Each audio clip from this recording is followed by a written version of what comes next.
Hi everyone. Thanks for joining the webinar. I'm just going to allow a few minutes for everyone to join because I can see the numbers ticking up. People are still joining us.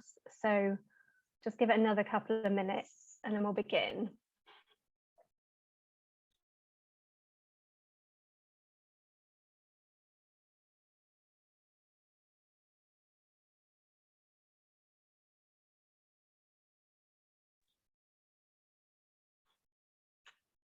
Okay, so I think some more people might be joining, but it looks like most people have joined us. So welcome to the webinar. Thank you so much for joining us today to our introductory session to Sage Catalyst. And we're really pleased to have you with us, whether you're here in the UK, based in Europe, Africa, other parts of the world. I know we've got people joining from all countries across the world today, so you're very welcome.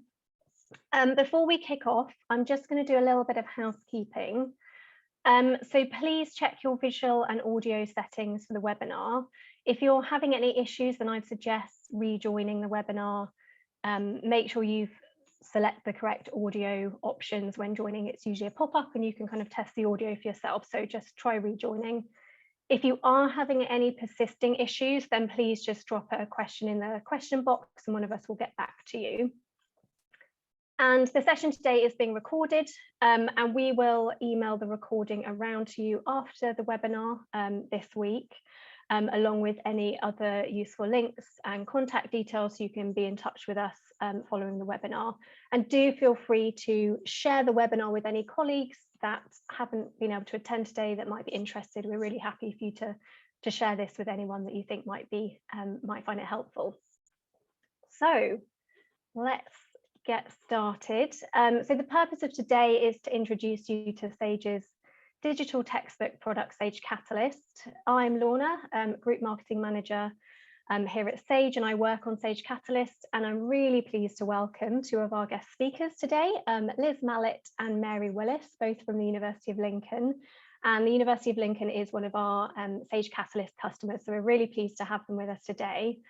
Liz Mallett is the Assistant Director for Academic Engagement in Libraries and Learning Skills at the University, and Mary Willis is Senior Lecturer in the School of Health and Social Care, also at the University. So welcome to you both. And with us today, we also have Matthew Weldon, who is our EdTech consultant within technology from Sage. He works with our customers to provide pedagogic support and help them really get the most out of the teaching and learning features powered by Talis Elevate, and really understand how social annotation can benefit faculty and students alike. Prior to us being lucky to have Matthew working with us, he was working as a learning technologist at the University of Glasgow, and Matthew is going to be demoing the platform for us today. So what will we be covering? So I'm going to be doing a brief overview of Catalyst just to introduce you to the product. As I mentioned, Matthew will be doing a demo, and then we'll be handing over to Liz and Mary to share their experiences of using Sage Catalyst at Lincoln University. At the end, there will be time for Q&A. Do please feel free to submit your questions as they come up as we're presenting. There is a question box, so just drop them in the Q&A box. We will then get to them at the end of the presentations and have time to answer those. And if there are any that we can't answer immediately, we will follow up with kind of answers to those following the webinar. And if you'd like to say hello and just shout out to everyone and say where you're from, then please do feel free to drop a hello in the chat box. We'd love to hear from you. Right, so what is Sage Catalyst? So Sage Catalyst is our collaborative teaching and learning textbook tool, and it provides unlimited university-wide access to over 700 of our premium textbooks, all of which are loaded into our interactive platform, Talis Elevate, to bring discussion into the content. So it enables virtual collaboration, classroom discussion, and peer-to-peer learning within the texts themselves and in other multimedia resources. And this is to meet the demands of hybrid, the kind of hybrid classroom and really increase student engagement. So what's in our collection? Well, our collection of nearly 750 titles was carefully developed to give comprehensive coverage across the social science curriculum. And it includes disciplines such as research methods, business management, nursing, psychology, politics, sociology, and more. And on the screen, you'll see a breakdown of the disciplines that we've got. And it really pulls together our most sought after and in-demand textbooks, including latest editions of really well-loved textbooks, as well as completely brand new titles and a mix of our US and UK publishing. And we update this annually. And this full Catalyst collection is currently not available anywhere else online. And then it's worth just saying that in addition to the core collection that you can see here, we also have 5 add-on packages, and those are study skills, business and management, research methods, and 2 professional practice packages. And each of those collections included an additional 50 titles. So how does it work? So as I mentioned, there's unlimited university-wide access to all titles in the collection, and faculty can then curate reading lists from SAGE chapters, adding these to modules for their classes, which can then either be shared via a link or by embedding them directly into your institution's VLE or LMS. So it provides a real range of resources, and it puts the relevant reading at the students' fingertips.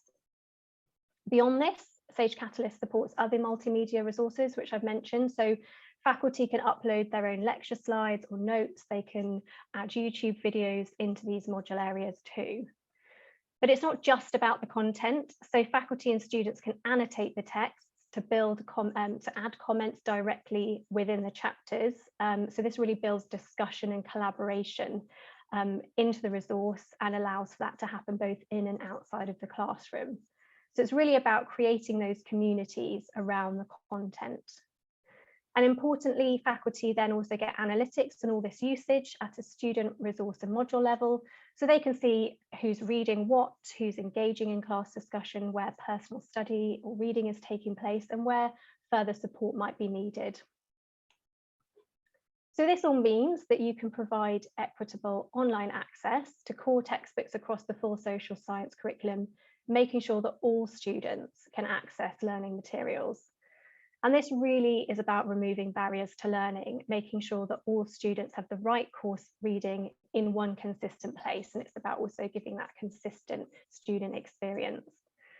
Student engagement and satisfaction is increased as resources are brought to life, and students also feel a lot more connected to their peers. And as this kind of discussion happens, students learn together, they develop their knowledge and confidence and really accelerate their learning.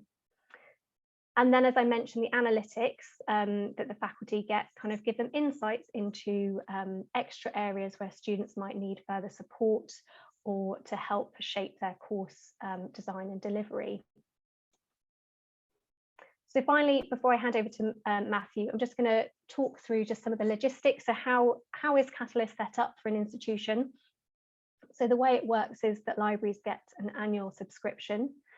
This gives university-wide access to all existing titles, plus any new titles added during their subscription period. And the Catalyst titles are discoverable in a variety of ways.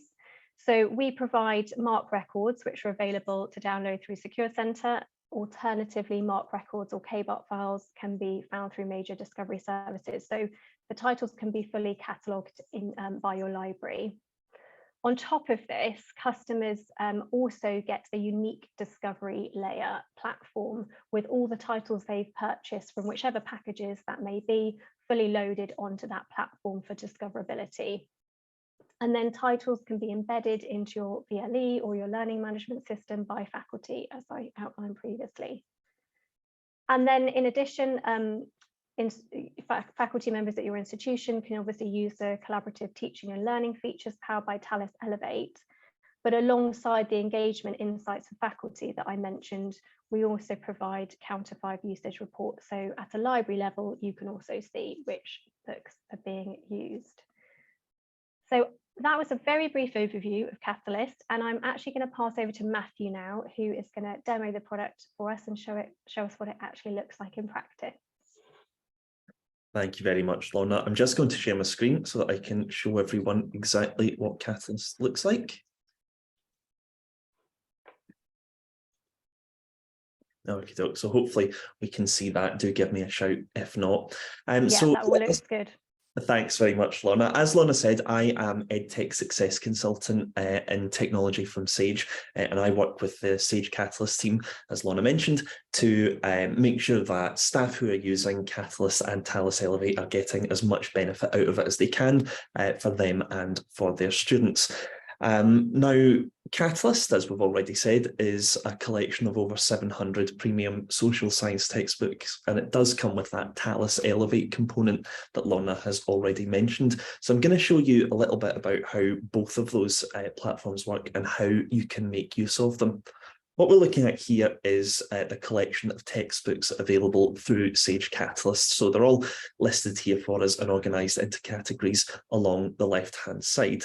I'm going to choose this title here, American Government, and you'll see that we have the cover image for the book. We have the blurb and publication information along there as well. And we have two separate options that are available to us here. We can read the textbook with Sage Catalyst, or we can teach with Talis Elevate. So we'll start by reading it with Sage Catalyst, and I will do that here. And hopefully what you can see, if I can move this toolbar out of the way. There we go. So the Zoom toolbar is in an inconvenient place. You can see here that the chapter is available for us through Catalyst here. Now, what we're looking at here is actually our new EPUB player, which we're very happy with and very proud of. It's almost all of our textbooks, and I believe over 90% of the textbooks available through Sage Catalyst are now available in EPUB format. And that means that the text is fully reflowable and that we can, it's really useful for accessibility purposes, and I'll show you exactly how we can customize the text in just a moment. Within our EPUB player, we have a few different options along the side here on the left-hand side. We have a search option that allows us to search for specific terms throughout the text. And then when we find what we're looking for, we can navigate to the relevant area of the textbook. We have the table of contents that's available here as well, which can help us navigate our way through the textbook. And we also have our settings here, and this is where our accessibility settings live. We can change the size of the text, make it bigger or smaller, and we can change the background color preferences as well. So you can see there that that is useful for students who would want to customize that. We also have publication information available through here. So we can see who the author is, the publisher, the publication date, and the edition that we're looking at. We have a download option, so students can download one chapter per book every 4 months. So once they've downloaded a chapter from a book, that's the only chapter they can then download for the ensuing 4-month period, and that chapter will be emailed to them. And then we have the previous and next chapter buttons available through the EPUB player here, and that's again to help students navigate their way through. Okie doke. So that's what textbooks look like in the new EPUB format. You also saw, as I mentioned, that we have this Teach via Talis Elevate option here. Now, Talis Elevate is the platform that powers Sage Catalyst, and as Lorna's already mentioned, its purpose is to be a social annotation and collaboration tool. I'm going to show you, just before I show you how to add a resource from Catalyst to Elevate, I'm going to show you what Elevate actually looks like. So this is it here. We can create individual modules within Talis Elevate, and that's how we group individual resources together. I'm going to navigate my way to my most recent module, which is Teach with Elevate. And you can see here, we actually have a collection of resources that are already available to us. These are ones I've prepared earlier. And the first one I'll show you is a title that I've imported from the Sage Catalyst collection.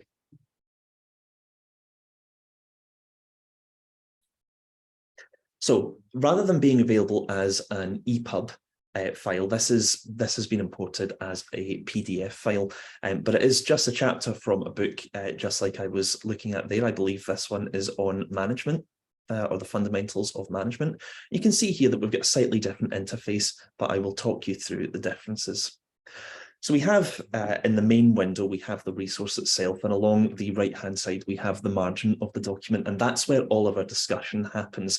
Now, the idea behind social annotation and having that discussion happen within context is that by having your students co-construct knowledge together, clarify any understanding or clarify any misunderstandings that they've had, and also share their own experience, is that the resource itself is actually enriched by having that discussion happen in context. So the resource that you begin with is not necessarily the same as the resource you end up with. The resource you have at the end of the semester has been enriched by the discussion happening within the margin. And you can see here, I've started off a couple of discussions. So this first one, I didn't realise that IKEA was kind of founded to meet the need for inexpensive furniture in war-affected Sweden. So that was interesting for me, so I commented on that.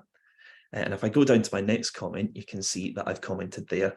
As a member of staff, I'd like each of the students to answer the question that this section poses: why study management? Share why they're interested in doing that and what they're hoping to take away from the course. So that can be a good way for staff to get in and get discussions started with students. We have a personal notes feature as well. So students are able to come in and take notes that only they can see. I'll touch a little bit on analytics slightly later on, but we do show staff that students are taking personal notes. We just don't show staff the content of those personal notes. And the reason behind that is we think that shows, or it can show you that students are engaging. They're perhaps just not doing it with their colleagues, but they're engaging privately. They're engaging with the content itself. And the way we leave annotations, all we need to do is highlight an area of text, and we'll be prompted to add a comment here. Because I'm staff, I can only comment with my name attached, but if I was a student, I would be able to comment anonymously as well, which can be very useful for students who are perhaps a little bit shy or don't necessarily want to engage with the conversation with their name attached to it.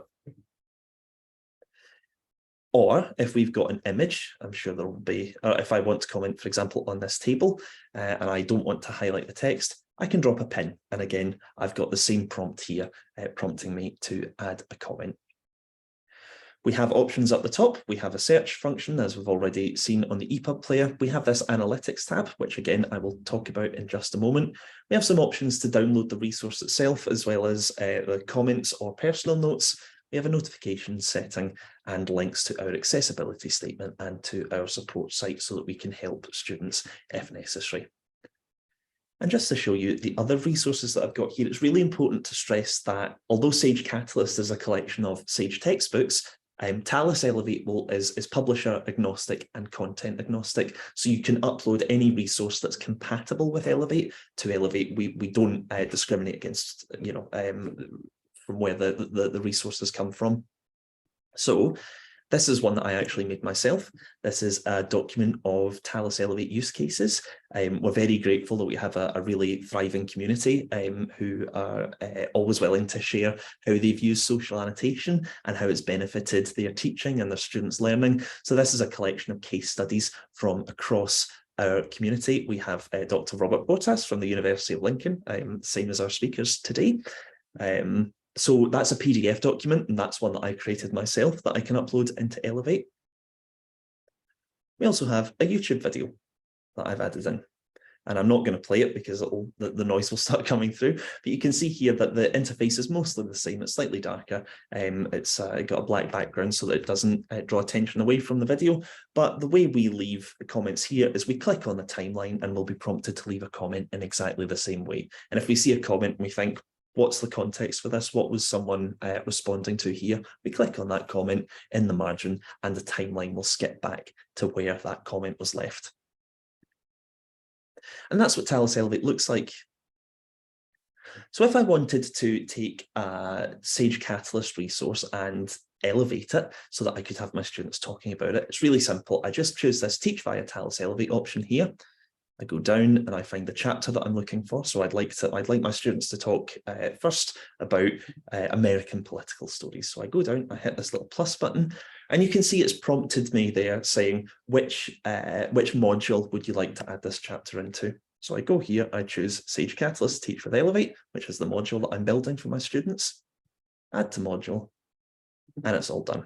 I simply have to hit View Resource, and I'll be navigated to Elevate, and you can see that that chapter has been elevated for me, and I can start annotating to my heart's content. And just to show you as well, I go back here and reload this module. That chapter I've just elevated now appears alongside my other resources. And just to show you what Elevate is able to support, there are a number of different file types that we can upload to Talis Elevate. So it can do Word, Excel, and PowerPoint files. It can do all manner of media files, so video and audio. It can do images and PDFs, RTFs, and the rest there as well. So it's a really versatile tool that you can upload all manner of resource to. Just to touch very quickly on the analytics feature that's available through Elevate, that's another really important feature. It's to allow staff to tailor their teaching to their students and to identify perhaps when students are struggling. So that's available there. It lets staff keep a track of which students are engaging, who isn't, how many comments are being left across different resources, and what the engagement is like on the module as a whole. So that's a really useful feature as well. And when you're making use of Elevate, it can be incredibly useful to understand which resources students are engaging with and which ones they aren't. It helps you shape your teaching. So unless there are any questions, I think it's about time that I handed over to Liz. I think I've exhausted my time. So Liz, I will pass over to you if that's all right, and I'll answer any questions at the end of the session. Thank you, Matt. Just share my screen. Okay, is that nice and visible? No, just click in slideshow. Okie dokie. So just a little bit about the University of Lincoln before I go into anything else. For those of you that don't know Lincoln, it's a historic, beautiful historic city with a modern university. So the university officially opened in 1996, and we have just over 18,000 students at the moment, growing all the time. We were named Modern University of the Year recently, which was wonderful. In terms of the library content, our strategy for the last few years has been to purchase things in e-content wherever possible, just because obviously, well, pandemic was one thing, but even before that, just so that as many students could access our content as possible. And we do have other ebook collections. We have eBook Central, we have EBSCO, Bibliu, and now Catalyst. So, why we bought Sage Catalyst? I'm just going to actually minimize what I can see here because I can't see my screen properly. Just a minute. There we are. Yeah, so the first and foremost thing for us were the titles. They were the titles that we wanted, you know, as Lorna said, they're the sort of their top titles. They're, you know, not just just a sort of collection of odds and things. They're all the really good ones. It was a good price. And we already had Elevate, so we liked the fact that we could link the two up. It filled a lot of gaps in our ebook provision, and we liked the broad interpretation of social sciences. So as you saw before, there's a wide range of subjects within that category of social sciences.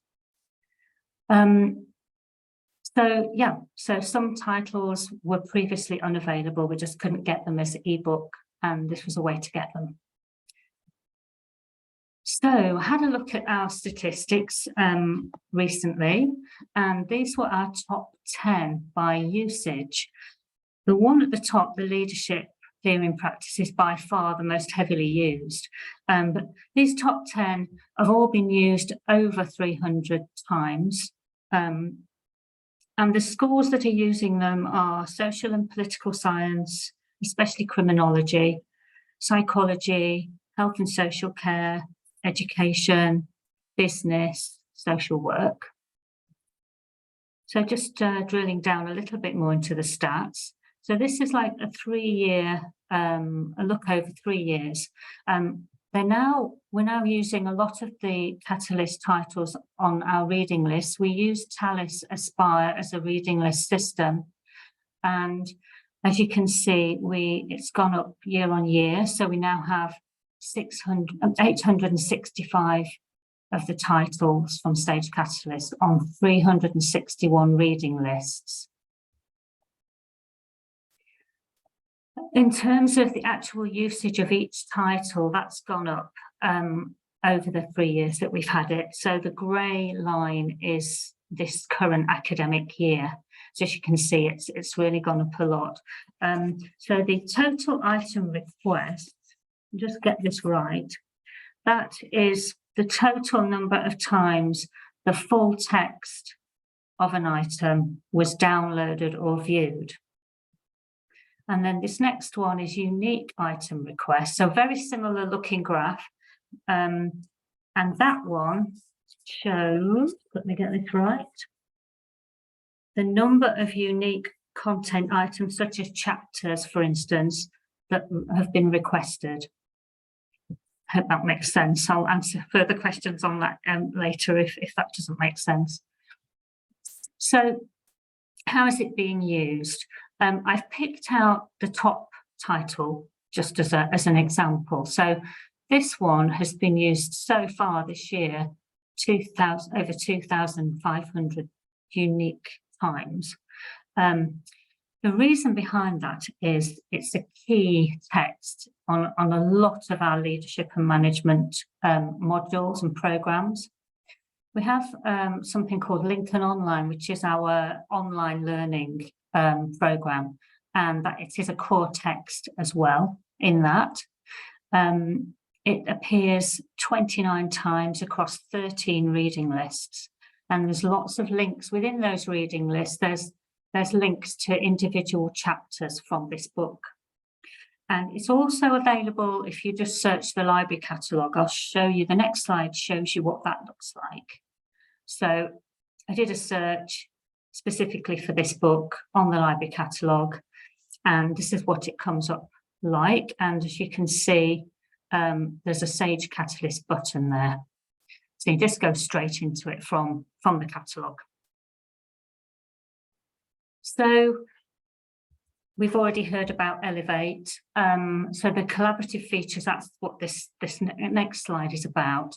So as well as what Matthew showed you, we also have Elevate integrated into our VLE, and our VLE is Blackboard. So there's a tool within there when academics are building their course week by week learning module learning outcomes and what they want students to do, etc. You can use a tool within there to pull through content from Elevate and from Sage Catalyst into the weekly reading. So it's really nice and easy to do. The biggest users of Elevate at the moment are the School of Health and Social Care and School of History and Heritage. So interestingly, the business school were the top users of the titles, but using, translating it into Elevate, that hasn't happened yet with the business school, but that's something for us to work on. So yeah, we've done lots of training sessions on Elevate for academics, and we're running another one in September just to help show academics what they can do. They might already be using Sage Catalyst, but they might not have quite understood how that works with Elevate. So we're doing some training on that. So far, in terms of Elevate use, we've got 7,000 students using it this year, and this academic year, and 135 academic colleagues. So that's my presentation. And in terms of how it's, really getting down to the nitty-gritty of how it's used, I'm going to hand over to Mary Willis, who's going to tell us a little bit more about how she's been using it. Oh, thank you, Liz. Thanks very much for sharing that. I will just share my screen now, and hopefully this will go successfully. Are you able to see that, please? Lots of nodding heads. That's always encouraging. Okay, so my name's Mary Willis. I am a senior lecturer in the School of Health and Social Care. I'm also a registered nurse. So prior to working at the university, I worked in palliative care. Yes, so I work primarily on the undergraduate nursing programme, and I wanted to tell you a little bit today about why we started using Talis Elevate, how we use Elevate and Sage Catalyst, and what impact that's had on the students, on their engagement, on the module team, and for myself as a module lead. So I'll run through those topics and hopefully it will make sense. So we have enormous cohorts of students on our programme. So we have sort of up to 300 students per year on the nursing programme, and they have a high number of directed learning hours that they need to complete. So it's around 16 hours a week on top of their taught time. It might actually be slightly more, but anyway, we'll go with 16 to 20 perhaps. So we have a lot of directed learning that we need to set for our students.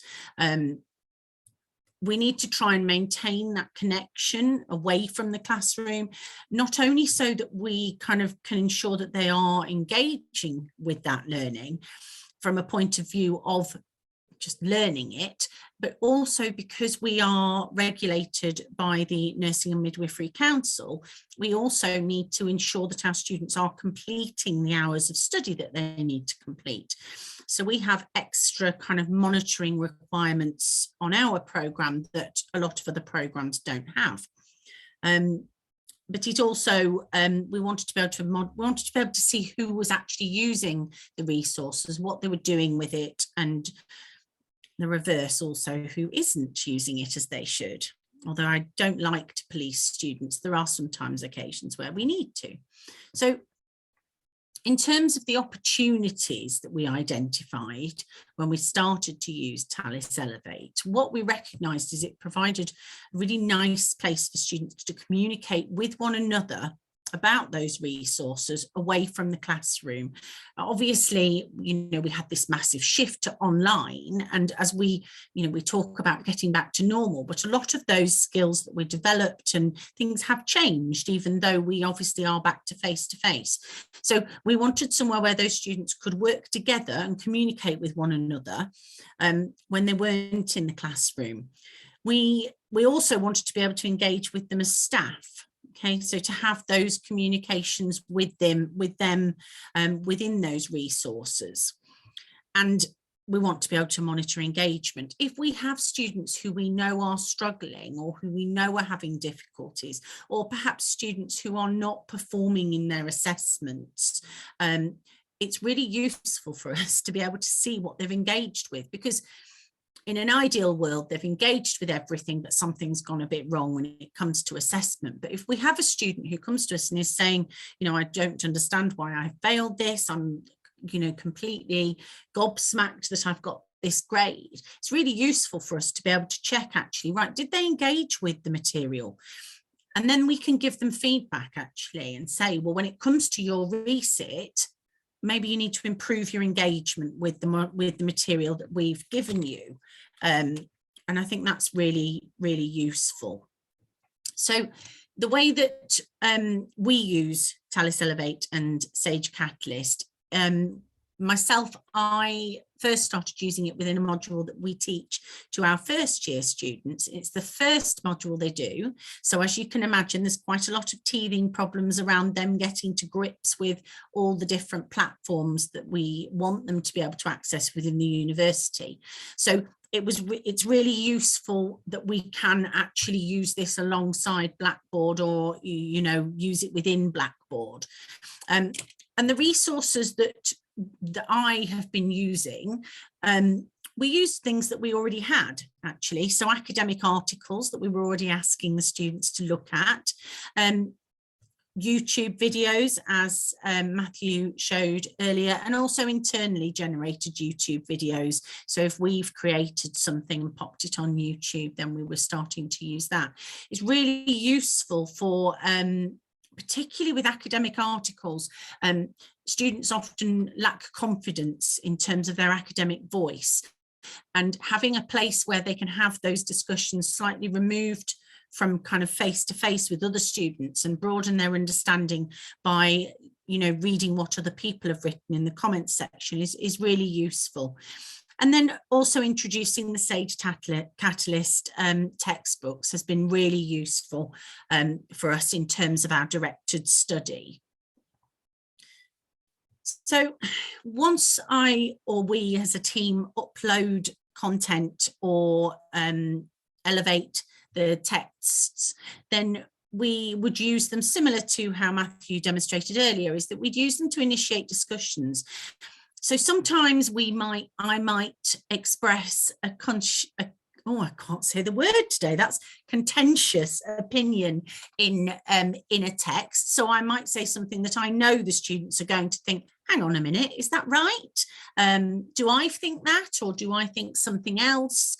And that can be quite useful to pose that in the comment box and actually say, you know, what do you think about this? You know, or am I completely off the mark here? Another thing that we do is we ask comprehension questions. We recognise that when the students are reading academic texts or textbooks, that very often what we assume to be language that our students will understand has words or complete sentences, or the way the structure is, that mean that it's not accessible to them at that level. So we ask comprehension questions, and I quite often will say, highlight a sentence and explain in your own words what you think this means. Not only does that mean that they then have the challenge of doing that for their section that they've chosen, but it also means that they get to look at what the other students have chosen. Now that boosts their confidence, because that helps them to think, well, actually, maybe I can do this. I'm not the only one who feels out of depth. But it also means that they get to see the other things that people have kind of converted into their own words. Another thing is to pose what if questions. So actually, you know, if you were in this situation clinically, how would you manage that? I like the fact that we can respond to student comments and that we can like student comments. With the size of the cohorts we have, what I tend to do is go through and randomly kind of comment on some, try and like some, and just try and make sure that I'm not doing that with the same people over and over. The other thing we sometimes do is ask students to respond to one another's comments. So we will actually say, we'll pose an initial kind of comment where we've asked them to answer something. But then we'll also say, after you've done that, please respond to one of the other student comments as well, to try and get some discussion going between those students. We do find in the first year, particularly on my module, because they're very new to the programme, sometimes you do have to force them to speak to suggest that they speak to one another and comment on other people's opinions, because they can be lacking in that confidence. So thinking about the impact that this has had on students' module team and the module lead, confidence comes up top there. There is something about being able to communicate in this way that students find less daunting. A lot of our students are very tech savvy, so actually this feels more like a kind of online media platform. It gives them the confidence because they're commenting, you know, to actually engage with it. The fact that they can comment anonymously is hugely important to our students. Again, those students that have no experience in healthcare, who come onto a nursing programme, or who've been out of education for some time. Some of our students where English is a secondary language, actually being able to comment anonymously, and then to see that even if there are mistakes, you know, in perhaps the way that they've written something, the same for our students with learning needs, that actually it's accepted by the group and nobody's going to do anything, nobody's going to laugh or ridicule anybody. So that's really useful, the anonymous aspect of it. It improves their comprehension. It gives them an opportunity to ask questions, and obviously sometimes we answer those questions, and obviously sometimes other students will.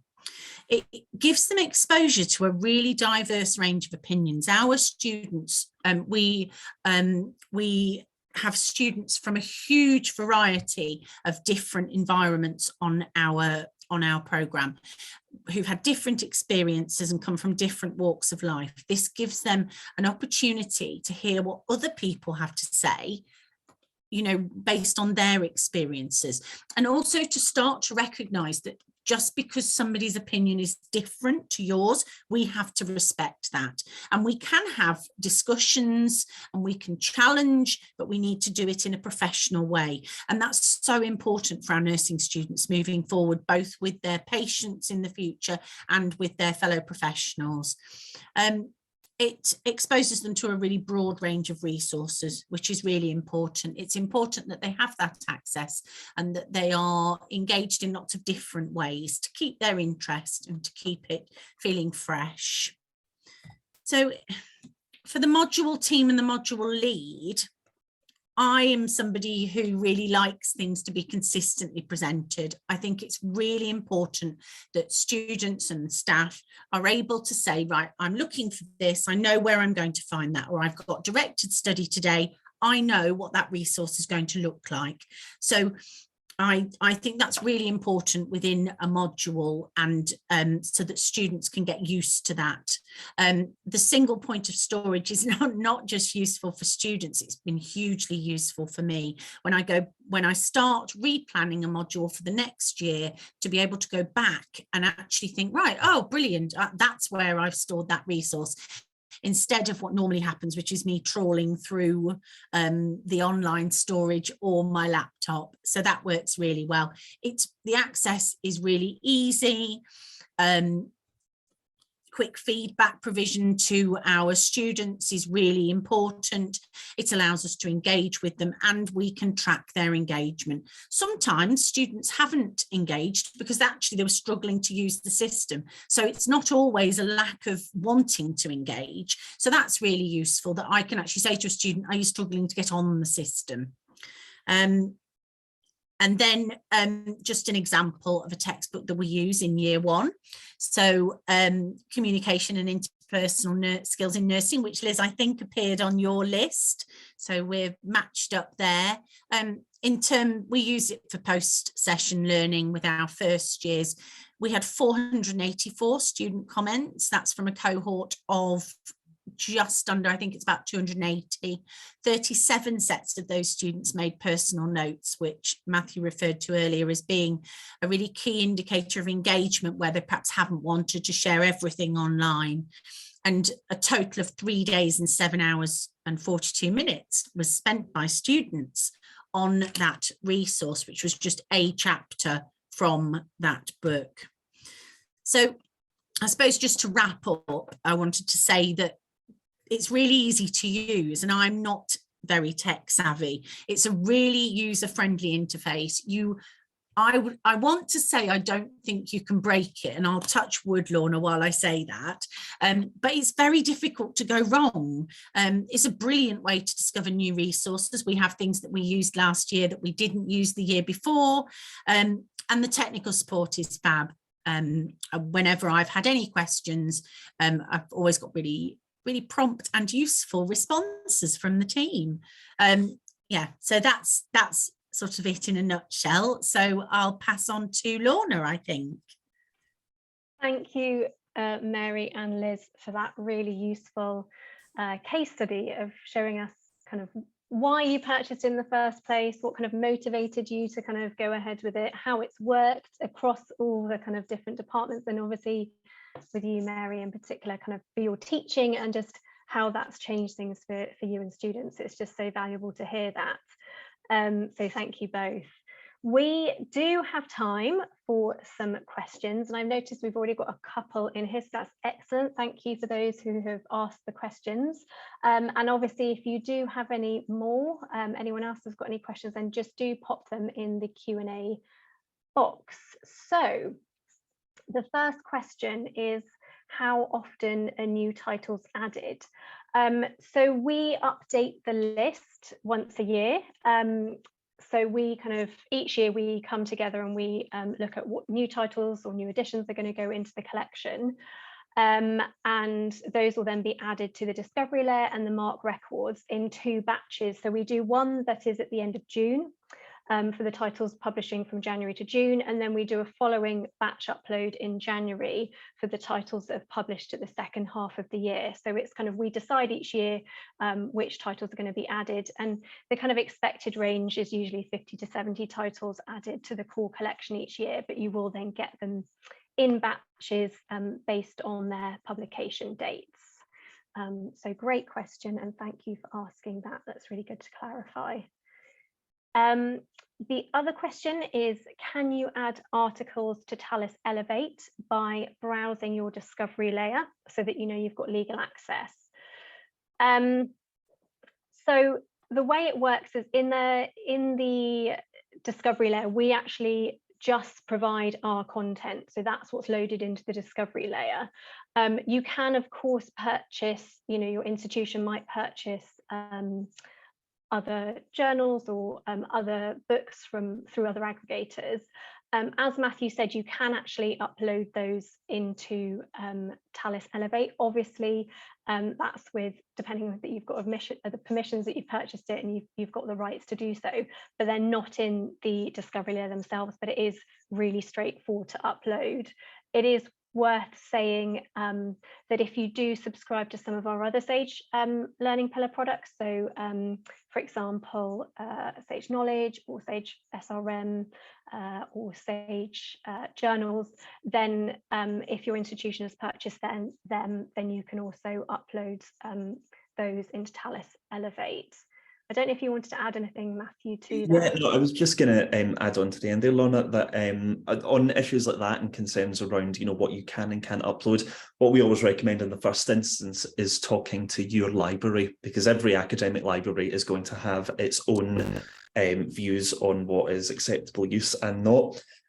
But what we are able to do, or what I'm, you know, happy to do, is engage in that conversation with, you know, relevant stakeholders from the library, and if they have things that they're comfortable with and other things that they would rather is not uploaded, then we can work together to prepare some guidance, some materials that can be disseminated, or incorporate that into future Elevate training for staff, so that staff are very clear on what they can and can't do.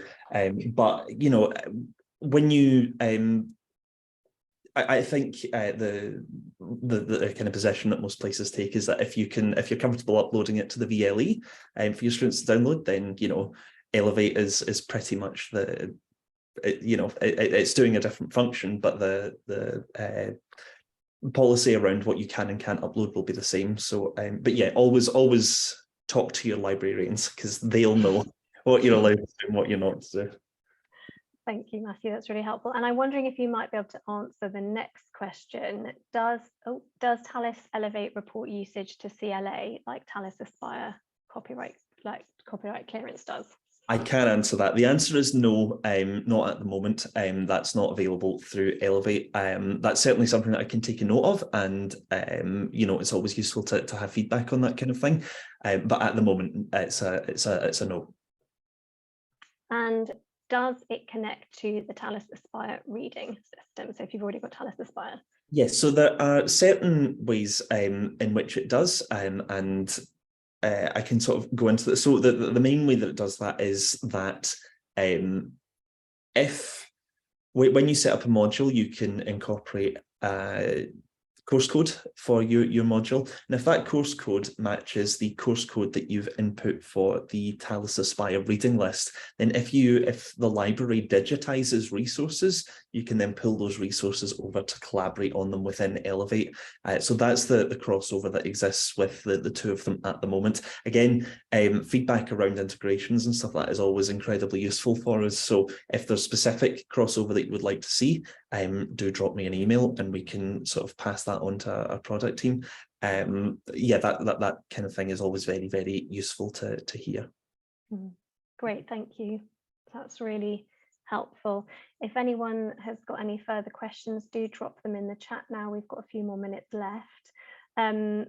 And whilst we wait for that, just to double check no one else has any other questions, I wondered, sorry Mary and Liz, I just got a couple of questions for you which I didn't tell you about earlier because I just thought of them while you were speaking. So one of the things I was thinking about was that we often hear that it's really difficult for students to think critically and kind of engage, I think, with kind of a critical mindset when it comes to their study. So Mary, I think you've kind of touched on this already about kind of the diverse opinions, but I wondered how you found that kind of what impact using kind of the broad range of textbooks that you've got access to, as well as the kind of teaching and learning functionality through Talis, has kind of done for you and your students. Well, in terms of critical thinking, what we use this for is we would essentially tailor the questions that we're asking students to kind of support them to think critically. I think as soon as you say critical thinking, you need to think critically. The students panic, especially in the first year, because they think, I don't even know what that means. Yeah. So I'm just going to not listen and not do it. In actual fact, by posing the right kinds of questions, we can start them thinking critically without perhaps using that terminology initially and scaring them. So it's very much around the questions that we would ask. So for a text that we were using, we might have a set of questions that ask them to consider whether there is any bias within the piece of writing that they're reading. To what extent? We would ask them to kind of pick those kinds of things apart. Does that answer your question? No, that's really helpful, really interesting to hear. And just my other question was kind of around the fact that you've obviously got access to this really broad collection of titles, and I just wondered whether Mary or Liz, you kind of had feedback from academics, or just in your own experience of how that's changed maybe what you're using, or kind of has it changed kind of what you're previously using? It's kind of, has it opened things up for you in terms of the resources you or your students use, or other academics might be using? I don't know, Liz, whether you've heard from other academics on this. I mean, from my point, sorry, Liz. Just briefly, I mean, I tend to hear from the librarians more than the academics, and it's relieved a lot of their stress. Okay, great. Trying to find these titles that the academics want, try to provide what they've been asking for. So that has helped a lot in that sense. Okay. Yeah, go on then, Mary. Thank you. Yeah, and I think I would say that actually in terms of looking for appropriate resources, it's just so much easier to find what you're looking for using the tool. Yeah. Brilliant. That's really, really useful insight to kind of see that your discoverability, the things that you're looking for, the ease, the lack of stress, that's always what we want to hear, that people are feeling better, less stressed. That's always a good thing. I don't think we have any further questions come through, but thank you to everyone that did ask those questions. They were really useful. And we have a few minutes left, but I think we will wrap up here, given we don't have any further questions. And so just to say a huge thank you to you, Mary, and to you, Liz, for joining us, for sharing your experiences, for being so open and lovely to work with. And thank you to Matthew for doing that amazing demo and answering all those fabulous questions. And thank you to everyone for joining us. It was really nice to have you with us. And I will be following up with the recording, as I mentioned. If you do think of any further questions, you come off this webinar and you think, oh, I wish I'd remembered to ask this, then don't worry, I will send around some contact details and other useful links. And so we can, that's all right, I like tangential questions, Evelyn, thank you. So I will follow up with any contact info, so you can kind of get in touch with about further questions if you'd like. But yes, thank you all so much, and I hope you enjoy the rest of your afternoon, evening, whatever lies ahead.